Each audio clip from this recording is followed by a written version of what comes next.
All right, hi everybody. I am Sarah Boyce. I'm the Director of Research and Education at the Linda Laurie Nature Foundation. Thank you all for joining us. This is our first year of virtual Science Pub, but this is our 6th year of holding Science Pub, which is the Linda Laurie Nature Foundation's winter speaker series. And so some of you may have participated at Science Pub in person on Nantucket, but because we're virtual now, some of you may have never even been to Nantucket. I've never been to our science pubs. So our goal with the Linda Laurie Nature Foundation, one of our major goals of our organization, is to bring science and nature to people in multiple different ways. And since our community is mostly home right now, as we're practicing physical distancing, we decided to bring our science pub to Zoom and invite everybody virtually. So, you know, we usually have scientists and researchers and naturalists describing things, projects, research, and other natural history items about Nantucket or of interest to Nantucket. And so by continuing to add content through this month and into next month, we hope to, you know, inspire people about the natural history of Nantucket. So let's see, what else do I have to say? Oh, usually our science pub is hosted at a restaurant or bar, and I want to give a shout out to Nantucket's Saltbox Tavern and Table, which is a local restaurant and bar that has hosted us the last 2 years, and they've been really wonderful hosts for Science Pub and really welcoming for us. And like many places, they're closed down right now, so I want to give a plug for them. If you are so inclined, you can buy a gift certificate there and use it later, or, you know, feel free to go back to the establishment when they're allowed to open again. So just a few logistics as we get started. This is a Zoom webinar. Maybe people have been to meetings before, but this is a webinar. So only myself as the host and Sam have video and audio capabilities. And as attendees, we'd love to hear from you, but if you have any questions or anything you want to add, feel free to type in the chat or use the question and answer function. So during Sam's talk, I'm going to be monitoring the question and answer. So ask the questions as they come into your head. I'll keep track of them. And then at the end of Sam's presentation, we'll go over the questions and Sam will be able to answer them. And if we run out of time, I will kind of, we don't want to go on for too long. So if we do have additional questions, we can try to answer offline a little bit later. As I said, we are recording and we're going to be we hope to make our recording available tomorrow, if not tomorrow, in the next few days. And you'll look for that on the Linda Laurie Nature Foundation website and also our Facebook page. And then lastly, before I turn it over to Sam, I just want to let everyone know that we are continuing to kind of add additional content. You know, this is an unusual circumstance for everyone, and we're trying to add a little bit more science and nature content that we can bring to people in the coming months. So next month in May, we're going to try to have 2 science pubs. And so keep an eye out on our website and our Facebook page for more information about that. And with that, I am going to turn it over to Sam. Sam Kefferstan is the new Nantucket Sanctuaries Director for Mass Audubon. Arrived in December. And for those of you who didn't hear our banter as we were waiting for people to start, he just had his first Nantucket Daffy weekend. No. So it's not a very good introduction to Nantucket, but we're glad to have you here, Sam, and I'm really looking forward to hearing about the Coastal Waterbird Program. Take it away. Awesome. Right. Awesome. Thank you, Sarah. So I'm going to share my screen momentarily, but as Sarah said, I am Mass Audubon's Nantucket Sanctuaries Director. Recently came to the island and would like to thank Sarah and the Linda Laurie Nature Foundation for this platform to talk about Mass Audubon's Coastal Waterbird Program and also keeping science pubs alive and strong in the age of COVID-19. So without further ado, I'm going to hop into my presentation and hope you enjoy.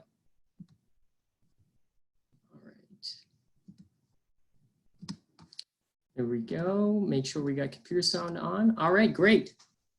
So Sarah, just stop me if anything's not working, but right on. Again, thank you all for tuning in for my presentation, looking at an introduction to beach nesting bird conservation in New England.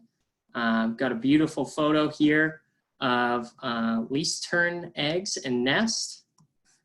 And so without further ado, let's dive on in. So just want to give you all a brief outline of what I'm going to cover today. I'm going to do a little introduction to coastal ecology within Massachusetts, and of course, zooming in on Nantucket. And I'm going to highlight some notable coastal events that occurred in recent memory that relate to coastal waterbird management. Then I'm going to provide some historic background on Mass Audubon's Coastal Waterbird Program, our mission, guiding principles, and the impact we've had over our 35-year existence. After that, we're going to go into some a little deeper dive into the ecology of piping plover and least terns and how that knowledge ties into our management. And then to wrap up the presentation, I'm going to bring you through the life of a coastal waterbird monitor and manager, going from early season to late season, and all the actions we take along the way to protect our wondrous beach nesting birds.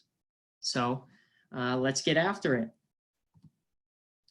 So I'm going to begin talking about some key elements of shoreline and coastal habitats we have here in Massachusetts and on Nantucket, and how that ties into beach nesting birds. So for all those tuning in, especially those that do reside on Nantucket, I'm sure you are aware these environments are extremely dynamic, and they're constantly changing at the whim of erosive forces like wind, waves, and precipitation.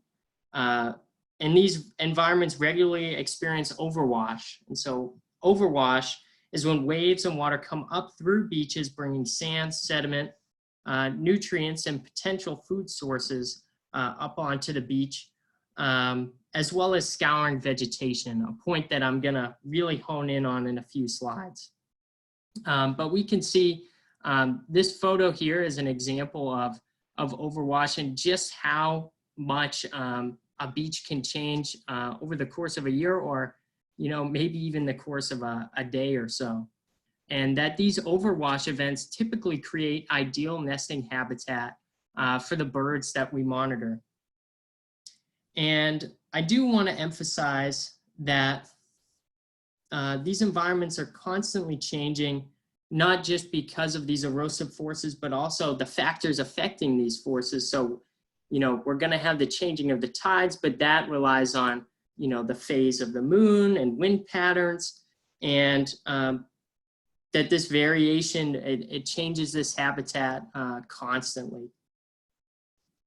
And for the next slide, our shorebirds we monitor, they've come to depend upon these processes. And in the age where we're constantly talking about, climate change, I think that changing environments can get a bad rep, or, it's understood as bad or unnatural. But in this case, a changing habitat is very much an essential and natural function of shoreline and coastal ecosystems. And these birds depend upon that for their survival. So zooming into Nantucket, some events I wanted to focus on. This past year, on February 6, 2020, we had a sunny day storm that brought winds out of the southwest with gusts over 65 miles per hour that brought waves crashing and ocean water washing over into Myakomet and hummock ponds that greatly altered the landscape. And so I actually have a video here that was captured by Nantucket's own Greg Creedon, who is out to witness and document this event in real time. So I'm just making sure that the volume is low, because as you can imagine, the wind was incredibly strong this day. So I'll just share this brief video to show you an overwash event in action. Oh. This is at Myakomet Pond, and even with the volume low, you can see the sheer force carrying wind and water over into the pond. Just a really strong event, and this is something that happens, once a year or multiple times a year here on island. And so for an even more notable event for those that have been on island for a long time is what had happened to what was once Millie's Pond. So two storms, one in October of 2017 and another in November of 2018, created high surf and winds that led to significant overwash at Millie's Pond and Millie's Bridge, and the location of the beloved stilt house. So this is out in the Nantucket Smiths Point area. And so we see this above picture. It's actually a painting that was completed by Karen Allen Kelly. This was prior to the storm in 2017, and this was the aftermath here. And we can see that these storms, you know, between wind and waves, move mountains of sand, and completely altered this area for forever, what seems like. And at this point, I'd like to say, due to monitoring conducted by the Nantucket Conservation Foundation, led by their research supervisor, Jen Carberg, luckily we're able to measure the effects of these storms and the ongoing recovery and evolution of this site at what was once Millie's Pond. And so some of the metrics that were collected showed that after both of these events, it was about a 3.5 acre area that was altered and covered by sand, and that the sand over the area, it was typically on average about 0.7 meters in depth, or 2.25 feet. And at some points it was up to 2 meters in depth. So it was an incredible change, and it was so significant and unprecedented. At one point, a landowner had invited a representative of the Natural Resources Conservation Service out to take a look at the site and see what could be done in terms of restoration. And this agent, when taken to the area, asked if they could be taken to the marsh they were supposed to see. So even an expert was kind of taken aback and couldn't believe the change that had occurred in this area. And some other insights. As of now, Mass Audubon, NCF, and the town of Nantucket are working together on a dune grass planting project in what was Millie's Pond that would stabilize and begin building up the dune that was there in order to, one, establish some coastal resiliency and protect essential infrastructure of Millie's Bridge, which connects residents of Smiths Point to the rest of the island, as well as balance the need that, as we see in this bottom picture, this has created some priority habitat for piping plover and other beach nesting birds. So really trying to live up to our mission of protecting the nature of Massachusetts for both people and wildlife. And so that project, unfortunately, it's on hold due to the COVID-19 crisis, really pumped the brakes. But we hope, for Mass Audubon, we hope to move forward with our plantings in the fall. And at that time are going to need hands and feet on the ground to conduct this planting. So if you're interested in such a volunteer effort, feel free to reach out to me afterwards. And I know NCF and the town might be trying to move forward this summer. So just keep us in your mind if you're looking for something to get out on a sunny day and, you know, help protect Smiths Point. So with that, now I'm going to move on to the Coastal Waterbird Program at large. So the Coastal Waterbird Program, it's always been a piece of Mass Audubon's legacy, given the historic hat and feather trade. Protections of terns has always been a piece of Mass Audubon since we began in the 1880s. In fact, you can see our logo here to the bottom right is a Roseate Tern, one of the species I'll be talking a bit about a bit later. So it's always been a part of us, but the program in its current form was brought into being in the mid-1980s when piping plover, pictured to the left, had first become listed under Endangered Species Act. And now we've been at it for over 35 years. And you know, our mission is to protect rare coastal birds and their habitats and conserve Massachusetts coastal ecosystems through science-based management. And I think this dune grass planting project proposed at Millie's is a great example of that. And so we go about carrying out the Coastal Waterbird Program's mission with on-the-ground management, outreach and training, conservation science, and of course, advocacy. But with no further ado, let's introduce you to some of the players in the Coastal Waterbird game. And so for Birds of Our Coast, I know it was probably this picture here that drew you all in. Of course, the charismatic mini fauna that is Piping Plover chicks. But yeah, so we have a Piping Plover incubating here and one flying over low. And so these Piping Plover, they're federally threatened under both, so under the Endangered Species Act, and they're also listed under the Massachusetts Endangered Species Act. So here we have the Roseate Tern with a pretty one-on-one matchup with our logo there. It's a great shot. And Roseate Tern is federally endangered. We have American Oystercatchers here with their super noticeable red-orange bills. And last but not least, we have the least tern, yes, pun intended. And our work focuses primarily on this suite of 4 coastal waterbird species, but we also do encounter several others, including common terns, pictured here, as well as the red knot.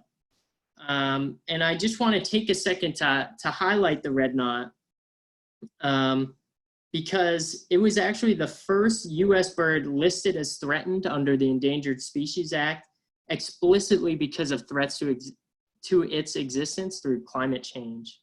And through the lens of research being conducted on the red knot, we better understand how climate change makes the job of being a coastal waterbird, well, I guess that much more difficult. For example, we know through a warming climate that warming seas and ocean acidification inhibit the growth of shellfish that these birds rely on to fuel their long migrations, and then all the energy that they have to successfully reproduce. Also, with rising seas, we're seeing more nest overwash and shrinking habitats for these species. And then in some cases, rising temperatures also mean greater exposure to predators.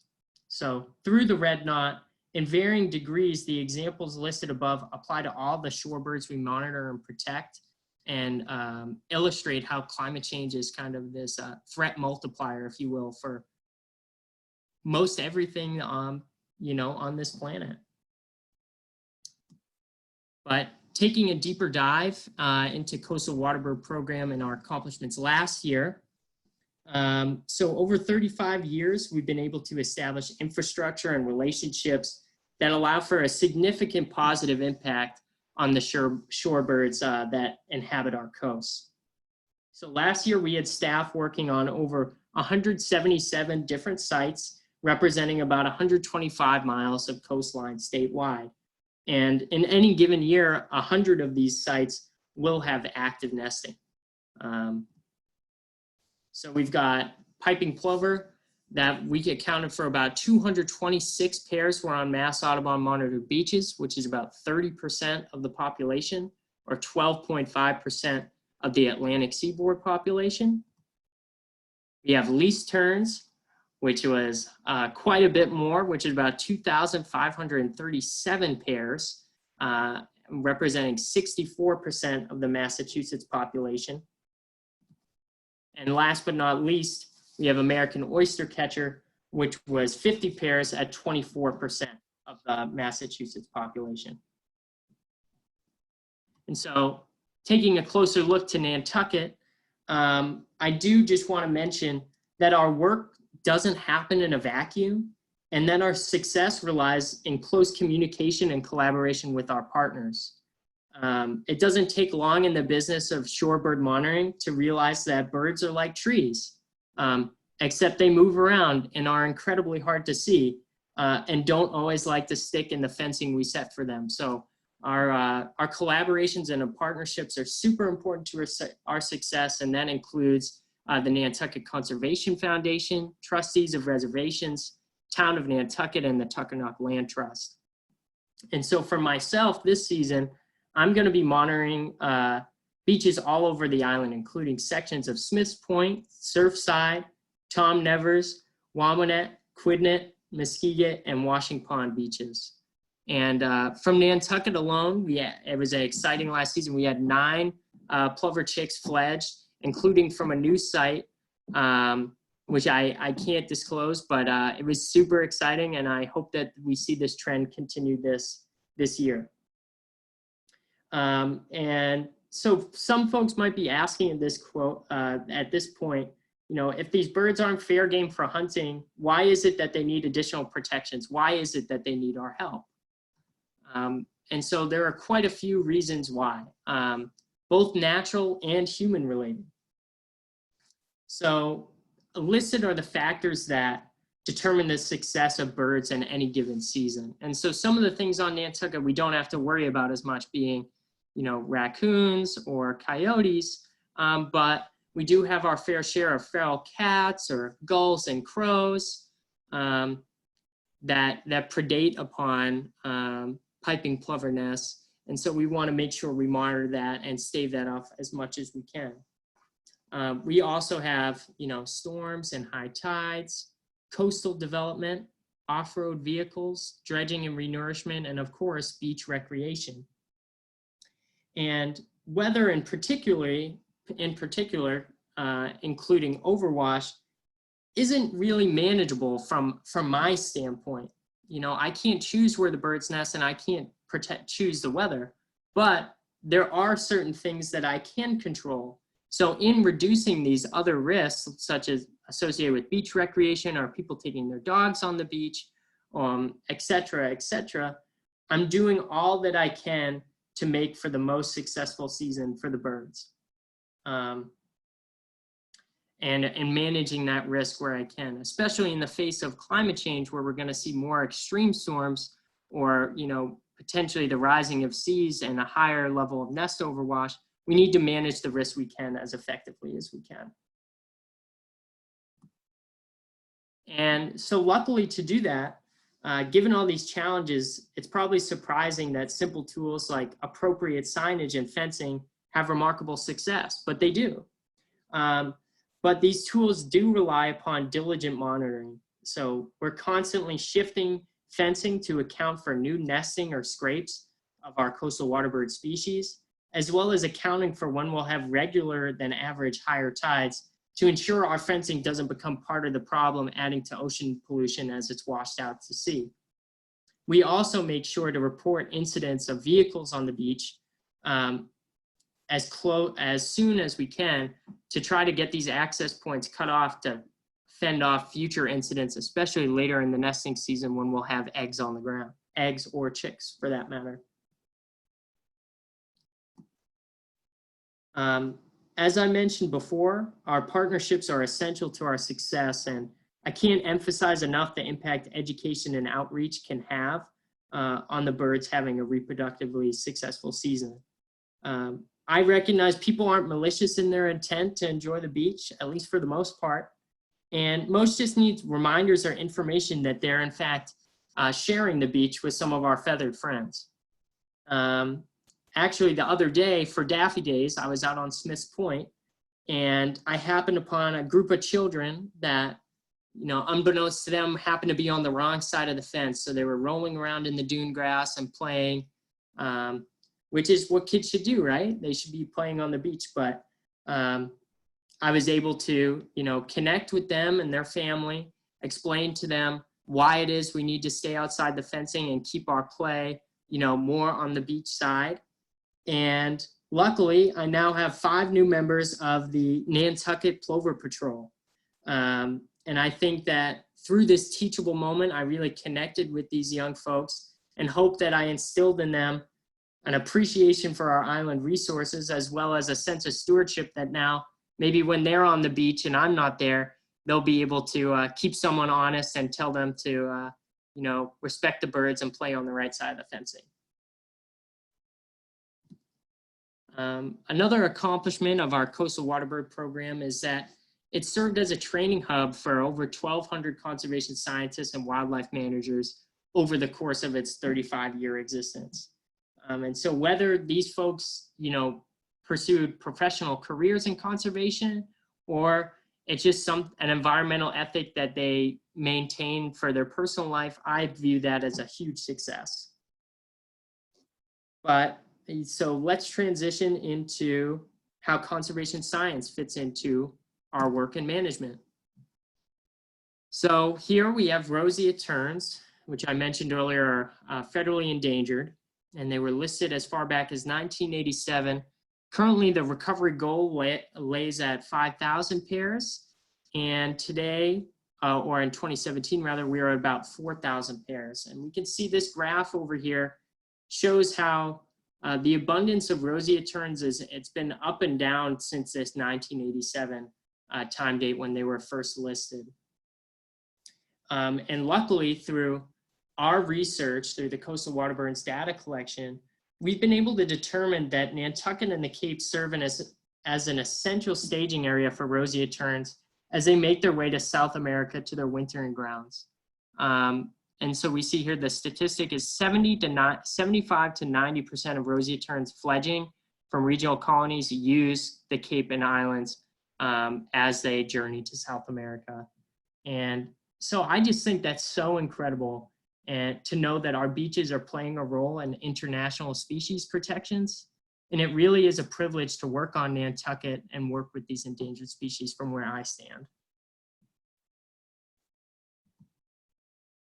We can also use all the data that we've collected in an advocacy and public policy role. So we're constantly working with partners to assist in the timing and location of beach closures, management trying to develop more effective signage and locations of signage, outreach to park patrons or even homeowner associations that have frequent renters, so we can get people who aren't, you know, tied into the year-round community to be aware of the resources and how to use them properly without impacting them, as well as just ongoing monitoring and assessment of use.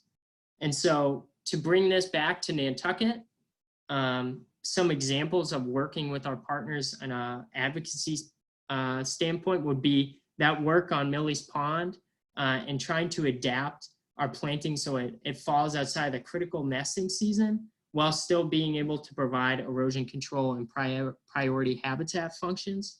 Or if you're familiar with Sacajah Pond, how typically in the spring the cut is opened, but working with the town since coronavirus had delayed the opening, trying to see if it's still possible, given that we may have nesting piping plover in vicinity of the cut. But so now I'm going to dive into a deeper look of the species we're protecting. And so we'll start off with piping plover. So as I mentioned before, they're listed as threatened under the US and Massachusetts Endangered Species Act, with a world population of about 8,000 birds, and there are about 3 distinct breeding populations. So we're focused on the one on the Atlantic coast, but we also have populations that are found at the Great Lakes. Oh, I lost my cursor. There we go. At the Great Lakes, and also the Northern Great Plains. And so the Northern Great Lakes subpopulation is actually listed as endangered. And I missed this point, but piping plover are named for the bell-like whistle peeps they use for communication. So you very well have probably been peeped at if you've been on a Nantucket beach in the summer. And so they're still listed because they were first come under threat because their downy sand-colored feathers were prized for hat making in the feather trade. And that pressure was partially relieved in 1918 with the passage of the Migratory Bird Act. But unfortunately, we're still being hunted well into the 1920s. And that relief was brief when other pressures came in through increased recreation and coastal development from the 1950s onward. And within the 1950s, a partial count showed that there was about 185 pairs in the Atlantic subpopulation. So luckily, piping plover represents somewhat of a success story, but we're not in the clear yet. That's why I'm still out on the beaches. So I've got a graph here that was from 1986 to 2018. This is the state abundance of piping plover in Massachusetts. And so this is statewide, not just Mass Audubon data. And so on the left axis, we can see we have nesting pairs, and that's going to correlate with the bar chart here. So we have an upward trajectory, an upward trend, which is great to see. We also have a line graph here that aligns with the right axis. And so this line represents the number of chicks that are fledged per pair of piping plover. And we can see there are some years are better than others, and it's constantly going up and down.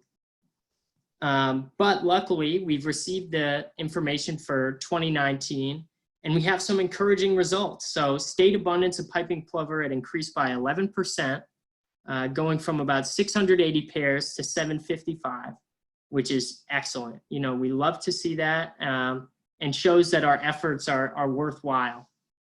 And I mentioned earlier that we protected about 226 pairs of piping plover, representing about 30% of the state population and 12.5% of the Atlantic coast population.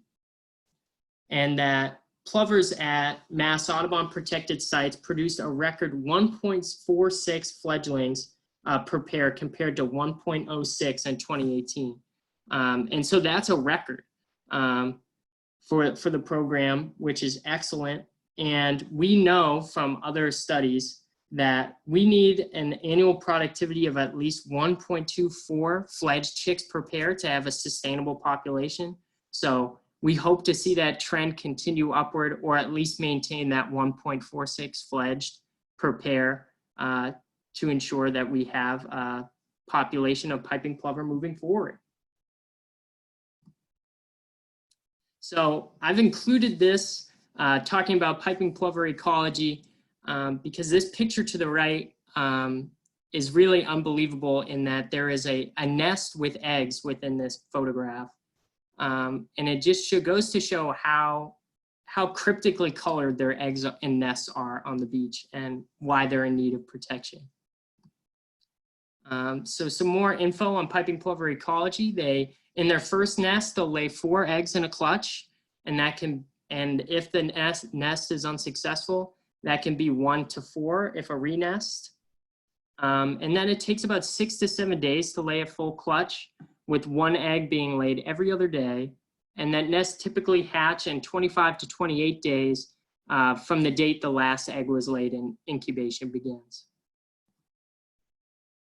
So not only do they have cryptically colored eggs, they also have cryptically colored chicks. So this is another adorable photo of the piping plover chicks.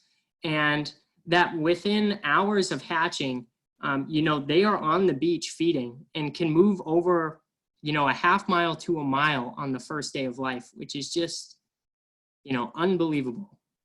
Really a spectacle.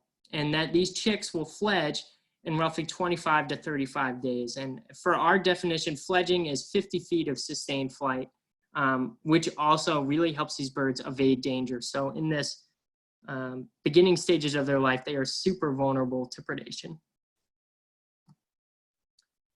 So now to tell you all a little bit about least terns. So they're listed as a species of special concern in Mass, and they're also state listed throughout most of its range on the eastern seaboard. And we see about 40,000 pairs on the Atlantic coast. And for their ecology, they're very long-lived, up to 24 years, which is really amazing. And for that reason, since they're so long-lived, it can take a long time to recognize and address a population decline. So that's why, even though they're listed as a special concern in Massachusetts, we still treat their management with as much care as piping plover, roseate tern, etc. And other than piping plover, they do meet in pairs, but they're colonial nesters. So we can have up tens to hundreds of pair in a single colony, and they are super well adapted to respond quickly to changes in habitat. Like we said, you might have one beach one day and it's totally different the other due to a storm, and least terns are on it, and they can shift entire colonies to new sites in a day or less. And they also may re-nest up to 3 or 4 times. So I included another video here that I managed to catch last season. And I just think it's such a treat. So I hope you do too, but it's just some least tern behavior I thought would be fun to share with you all. Here she comes.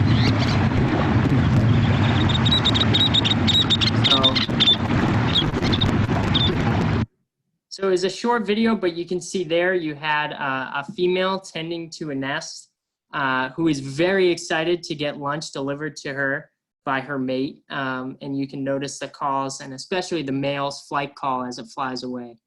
So I was really lucky to catch that little nature nugget to share with you all.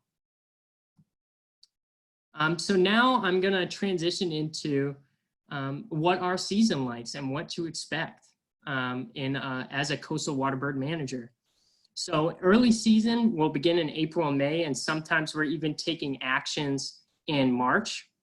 And piping plover, although they're little birds, they certainly got a lot of fight. So we're gonna see, this is 2 birds squabbling, and we also have, this is a parallel running territorial display here.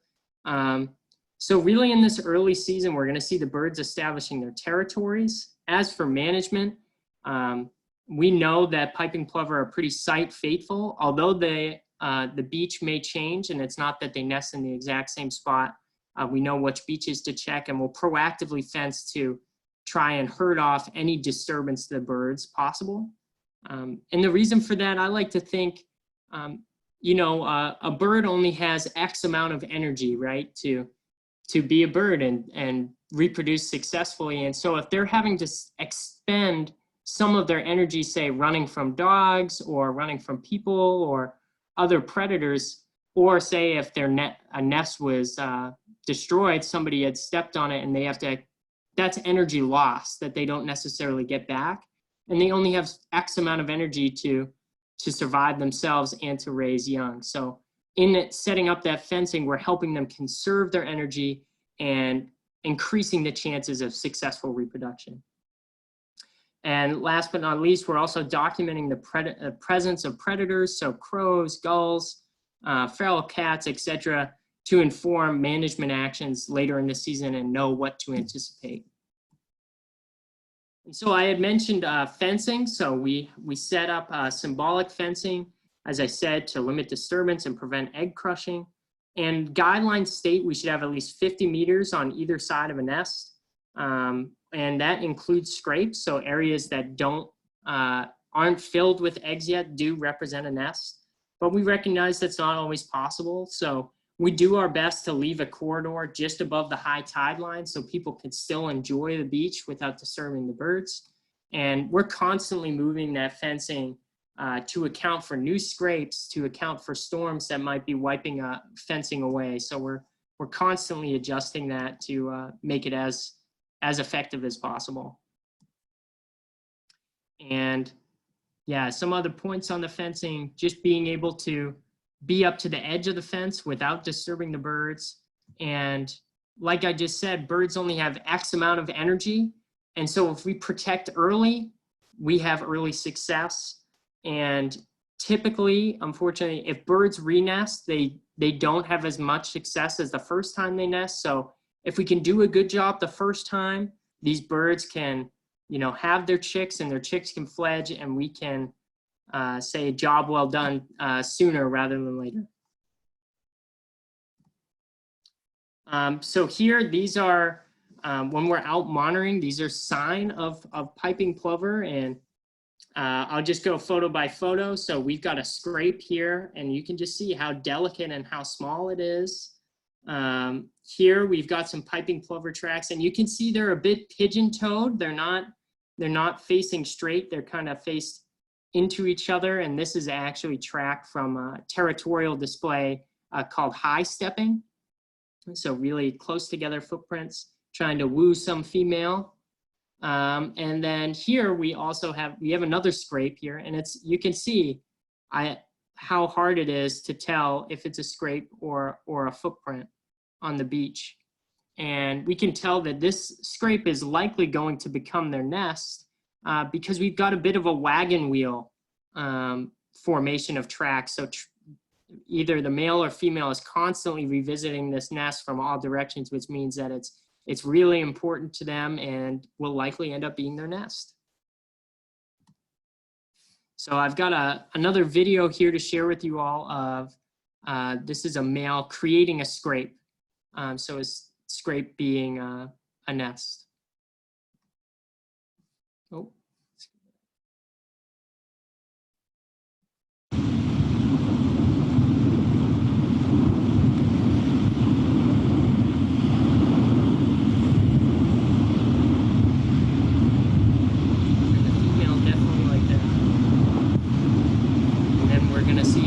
Tail fanning display here as well, which is courtship, so really cool to be able to capture this.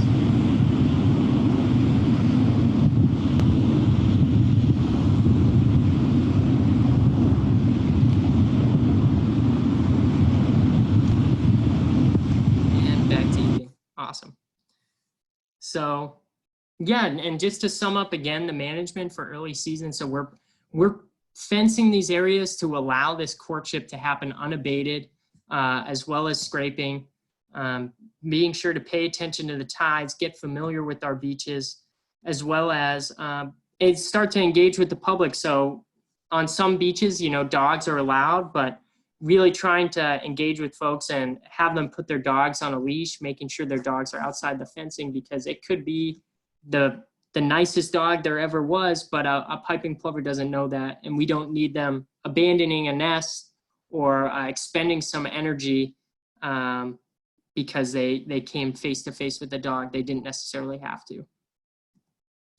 So mid-season, things are getting exciting. We have eggs and nests. We have incubation starting to happen in May and June. And for us, we're continuing to monitor, we're continuing to look for nests and birds. We're paying attention, is there any predation of the nests, overwash, dogs? But we're really focused primarily on the laying dates, and we're really watching out for those predators. And I also want to mention that we're at the Coastal Waterbird Program, we use overwash as a proxy for climate change impacts. So we've been collecting this data for several years now, and we're getting to a place where we can begin looking, are we seeing more overwash than in years past? And how much can we attribute that to a changing climate? And so for locating plover nests, we're going to be observing their behavior. Like we said, are we seeing any of those territorial displays, like two males running alongside of one another in parallel running formation? What's really cool is some pairs will actually do pebble tossing, where they'll pick up pebbles and toss them as a way to show their interest in a mate. And we're also just looking for tracks, which depending on the day can be really easy or it can be really hard. So really taking our time out on these beaches. And we're carefully searching the habitat. So this image to the left is kind of a route we would take. We never want to be walking in a straight line. We're constantly taking these lazy S curves to look around and search the beach. And part of that is because unfortunately, predators of piping plover are incredibly smart. And so they will, they'll key in on if you walk directly to a nest or if you're walking on a straight line, they will almost certainly check that out. So we want to make sure we're doing more good than harm and taking every precaution we can to make these birds as successful as they can be. And so this is another behavior that if you've ever been on the beach, you may have seen a piping plover show. And so that's a broken wing display. And so you can see a picture to the left. It can be kind of sad and shocking, but these birds do this as a means to draw a predator away. They think if they show a broken wing, a predator will think they're ripe for the picking, and so then they can lead them away from their young. So if you ever see a broken wing display, there's likely a 3 or 4 egg nest or young chicks nearby. So, watch your step, walk with care, and you're actually, it's a little counterintuitive, but you're going to want to follow the bird away. You kind of want to play into its game because that's what it wants. It wants to lead you away and take you away from its young or its nest. Yeah, so our goal is to determine the laying dates so we can estimate the hatching dates, because when these birds first hatch, like I said, they can walk over a mile their first day of life. They're actively foraging, and it's a bit of a race against time for them to put on weight and to be able to fly. So if we get those laying dates, then we know when they're hatching, so we know what beaches to monitor when and where to chick sit, if you will, to protect them as best we can. Again, just another little recap here, monitoring for laying and hatching, disturbing as little as we can, and documenting presence of predators, particularly dogs, and just really trying to educate the public and folks to keep your dog on the leash, or maybe even walk your dog somewhere else, just so we're not causing those birds any undue stress. And now, as it's really exciting, we're going to start seeing chicks hatching in June and July. It's exciting. It's also nerve-wracking because, like I said, birds are like trees, except they move around. They're incredibly hard to see, and they don't stay in the fencing. So we're really doing our best to keep track of the chicks and make sure that they're safe in this really vulnerable time. So we're paying attention to hatchings and fledglings. We're managing for disturbance to the chicks, and watching for any predation. And we want to document to 25 days of age and that age of first flight. And unfortunately, it's just a fact of life. There are going to be some incidents where chicks don't make it to fledging. Such is nature, but we just want to take note of that and the cause of that to better understand how to manage next time around. And so, again, emphasizing knowing your hatch dates. It's approximately 26 days from the onset of incubation. And you just want to watch your step, especially if you know hatching is going to be soon. Hatch chicks also blend into the sand super well, so just walking with care. And we also make sure not to monitor if it's too cold or too hot, because we can't manage for the weather, but we can manage ourselves. So making sure we're not causing any undue stress. So there we've got, some more really cute plover chicks for you. And yeah, so this chick phase, it's a race to gain weight and the ability to fly. So we are extending fencing to protect access to foraging, which happens in the wrack line and intertidal zone. And these chicks can move over a mile their first day of life. So really looking up and down the beach and trying to protect as much area for them as possible. Another cutie. It's so delicate. We got to protect it. And this is just an example of like optimal piping plover breeding site. So it has multiple foraging habitats. You have oceanside rackline, you have on the bay side, you have mudflats and tidepools. And here you can see a chick burying its beak in the sand, trying to get some critter in there. And it's so crucial that we protect in this time, because a chick's mass if it's to survive, it needs to double in the first 2 days of life.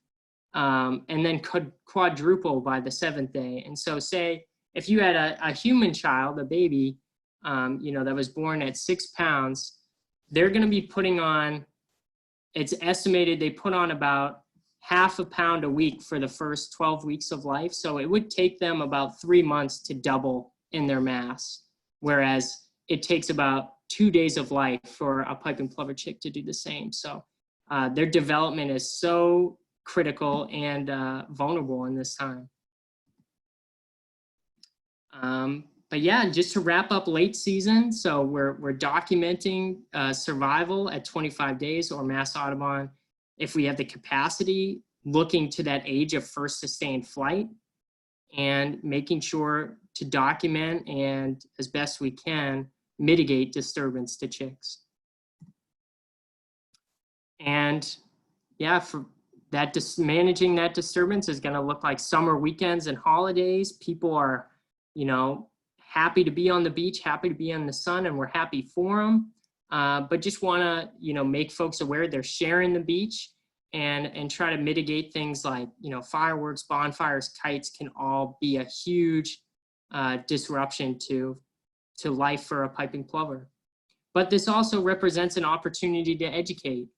And you can see here, these are some folks on a young guy on the beach showing some other folks a nesting site. And I think there's a lot of support in the community here on Nantucket and beyond. And I think for the most part, people want to help. And so just trying to take those teachable moments and connect with people. And because, you know, this isn't a job for one person. It's not a job for 10 people or maybe even 100. So, you know, by instilling this sense of appreciation in folks, hopefully we can get a lifelong environmental ethic that will go beyond just being on the beach. But yeah, so with that, that wraps up my presentation. I just want to thank you all for hearing my voice for the past 40 minutes or hour over Zoom and tuning in. I certainly appreciate it, as well as give thanks to our island partners, being the Nantucket Conservation Foundation, the trustees, Tuckernuck Land Trust, Mass Wildlife, and of course, Linda Loring for offering this platform for me to speak and connect with folks on island and off. So with that, I'll wrap up and open it up to questions, but thanks again for tuning in, and hope to see you on the beach, socially distant, of course, sometime soon. Great.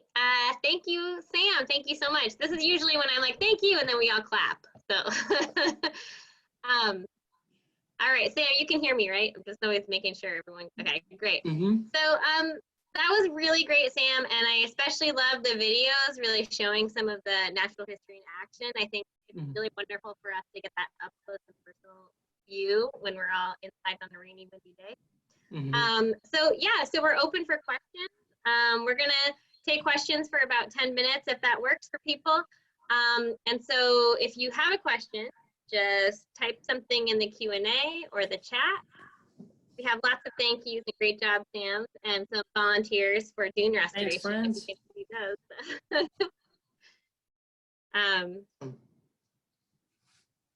Yeah, can I ask you really quick, were those videos from Mass Audubon, or were those things that you've taken in other places? So the one of the plover creating the scrape, that was Mass Audubon video, but the Tern video where the mate delivered the food and flew off, I got that. That was out in Plymouth last year. I'm trying to think what the other videos that I'd included for y'all, but yeah, so it was a smattering, a little. That's what I was thinking of, yeah. Yeah, no, that was great. And I think it's great for everyone to see not only the natural history of the animals, the birds themselves, but the natural history of the staff and what you guys go through and what you do and what you're looking for and your goals for each season. I think that really helps us understand what's going on. Yeah, I think for a lot of folks too, to, you know, we're all people. And so to see kind of all the hard work that goes behind it, and that, you know, with the fencing and other things, that it's not static, it's dynamic, it's constantly changing, just like the habitat. So I hope I got that across to everyone. Great. I don't see too many questions, mostly just comments about how awesome you are. So oh, stop. Thanks, Sam. The other question I have is, how do you think the goals of you as a shorebird monitor now, not that you're a shorebird monitor, you're the Sanctuaries director, but that position, how do you think that's changing now in light of COVID-19, kind of the social distancing and more people being out, or how that might change going into the season? Yeah, that's a great point. So actually it really changed how the beginning of our season went, because we were at a point where we weren't considered an essential service. So we had difficulty, you know, we weren't able to establish fencing as early as we would have liked. And so now we're working really hard to get out there and establish that fencing And like I said, from early season was said like April, May, and now, you know, it's already May and we're still in a place getting up fencing. So there's that, as well as I'm having to work individually. And I see somebody had mentioned, is there a place to volunteer to help with fencing or bird monitoring? And so we're not really, it's, as of now, it's considered a solitary activity. So, you know, hauling 80 pounds of wooden, you know, fence posts is a great activity to have multiple volunteers to help with. And, but we're not in a place to do that just yet. But I hope in coming weeks we will be. So when it comes to adjusting fencing, or even having somebody say you really like to walk Quidnet Beach, you know, we could work out an arrangement where you would report details to me and we can increase coverage in that way. Yeah, so if you want to share your email address or where you can find that, then that might be a good way to, if people are interested in volunteering. As Sam said, we might not be able to volunteer right now, but Sam can kind of cultivate that list for when things open up, or a way to kind of coordinate those efforts. Yeah, and same with that planting project out at Millie's Bridge and Millie's Pond. Would love to have folks to reach out to that'd be interested in that work. So yeah, we can make sure we share my email. I could probably just put it in the chat. You can type it in there right now. And I will mention Libby from the Conservation Foundation typed in the Q&A that she wanted to mention that last year, from all the organizations collectively, there were 50 piping plover nests fledged. 50 piping plover chicks had fledged, sorry. And that's collectively from all the organizations. That's awesome. Great. That's great. I'm really glad Libby included that. Yeah, thanks, Libby. That's awesome. I mean, like, we're feeling good about our. Yeah, exactly. Sounds a lot better than 9. Thanks, Sam. Okay, so Sam included his email in the chat for those of you interested in volunteering either for the planting, the dune grass planting project, or maybe with fencing. And then Heather Cheswick asked, how do you keep track of which chick in a nest has actually fledged? Have actually reached fledging stage if they are incubated and hatch days apart? Is there any individual tagging? Sorry if I missed that. You already said. Yeah, no problem. So that's a great question, but given you know, the vulnerable nature of these chicks, in my experience, I haven't banded any, but we're just doing our best to keep track and noticing, you know, oh, did we see 4 chicks today, and then 3 chicks tomorrow, and 3 chicks from then on. So just really trying to monitor day in, day out to get an idea of, you know, when we may have experienced a take, if you will. But yeah, it's hard to keep track of the individual chicks for sure. Great. And yep, so Suzanne's thanking us. Yeah, so for those interested in the next Science Pub, we're signing up we're kind of finalizing our speakers, so I don't want to say anything and then something change, but we're going to have 2 next month instead of doing it every week. And so the next one will not be next Monday, but in 2 weeks from today. So just so keep an eye on that. And like I said before, follow us on Facebook at the Linda Loring Nature Foundation, or look at our website. And also we're happy to for people to have suggestions for topics to cover. We are working on a reptile and amphibian expert for the next talk as a teaser. So if there's other particular speakers or things you'd like information about, we can kind of try to work on that, because we're all in this together and we're all learning together. So with that, let me see if there's any other questions. There's lots of thank yous and that you did a great job. So if anyone else has questions specific for Sam, you can reach him at his email, which is on the chat right now, or head on over to the Mass Audubon Nantucket page on the website, the Mass Audubon website. And just a reminder that the recording of this video will be posted in the next few days on the Linda Loring Nature Foundation YouTube channel, and we'll be posting about that on our Facebook page too when it's available. So thanks again, Sam. Thank you. Thank you, everybody, for tuning in. You know, be well, get outside. Thanks, everybody. Take care now. Bye-bye. Bye.